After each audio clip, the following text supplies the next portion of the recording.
England just announced that every Englishman over the age of 18 automatically become organ donors with ability to opt out. How do you feel about this? He wasn't an Englishman, but like John Prine said, please don't bury me down in that cold ground. I'd rather have them cut me up and pass me all around. Throw my brain in a hurricane. The blind can have my eyes. The deaf can take both my ears, if they don't mind the size. I can't even play the piano. What would I do with an organ? My dad died at 36 due to a sudden and unpredicted massive heart attack. He was not a drinker or drug user, didn't even have high blood pressure. His death certificate literally says, first symptom, death. My mom and I still regret that it didn't even occur to us to donate his organs until 2 or 3 days afterward, when the fog began to lift from our stunned minds. My dad was a generous and adventurous person with terrific eyesight and a strong physique, and I know he would love the idea of both living on in some way and helping someone else continue their journey. I wish we had default donation in my state. It's a good idea, as long as people have the ability to opt out if they want to, which you mentioned they do, then there's nothing wrong with it. Fine with it. I think we need more organ donors. I feel like framing Reddit's popular opinion as a question is an easy way to gain karma. I guess all the English women get to keep their organs. It's a win-win, an idea whose time has come. I've already donated an organ to a university music department for student practice. When I die, my bodily organs will be donated as well. We all know how Reddit feels about this. For those asking why would anyone consider opting out, I recently watched a video in which a mom explained how she lost her baby to SIDS. They found the baby unresponsive after his nap, air-flighted him to the hospital, and were able to get his heart started again, but he had no brain activity from oxygen deprivation, so he wouldn't be able to breathe on his own, and would die if unhooked from all his machines. The baby's organs were all perfectly healthy, so staff approached the mother about organ donation to save another baby's life. Although the parents ultimately did choose organ donation, they explained that it was a big struggle. I was confused about that until they explained why it was a struggle. For context, when a baby is in intensive care, it's hard to hold them because all the tubes and wires are in the way. In most modern bereaved parent of infant situations, the school of thought is that it is less traumatic to the parents if the child is allowed to be with them for some time after he or she is unhooked from machines. Most parents hold their baby while he or she dies, etc. In some progressive countries, they even have refrigerated cribs so that parents can take their baby home for a few days and grieve in their own way.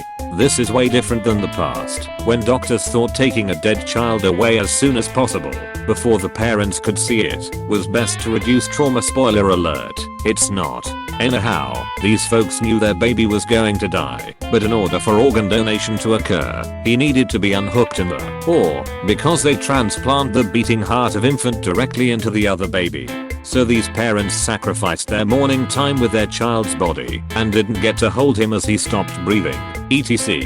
in order to give another child the gift of life. Just offering perspective that people who are hesitant about organ donation are not monsters, and perhaps more awareness of these situations will ultimately lead to more people choosing selflessness.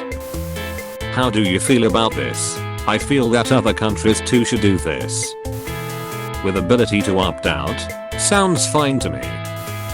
If it wasn't for organ donation, I would be dead. I'm on my second kidney transplant, the second being from a deceased donor whose photo I have framed in my house to keep her with me and to remind me how she has helped. I had been on dialysis for 5 years prior to my second transplant and wasn't in the best of places as I had started to lose hope. So thank you, Lauren, for giving me another chance. 2 months so far and doing well. They can take my organs when they pry them from my cold, dead body. For all I care, you can sacrifice my earthly remains to Cthulhu once I'm gone.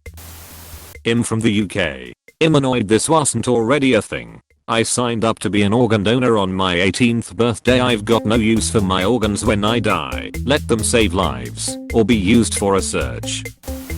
I'm dead. May as well be useful for once in my life. If I'm dead, then give them to someone else who needs them. If I do come back as a zombie, then I'll just go take someone else's. That's fine. People who feel strongly about not donating still have the option. I'd be less fine with it if that freedom is stripped of them. I say this as an organ donor myself. I think it's still very important to give people the freedom to do what they want with their bodies. I'm organ donor, but I don't think the government should have the right to seize your body parts upon death. But what about the English women? And the English children too? I live in Austria, and this is a normal thing here for years. The only people that make to effort to opt out are Jehovah's Witnesses. Fantastic. What took so long?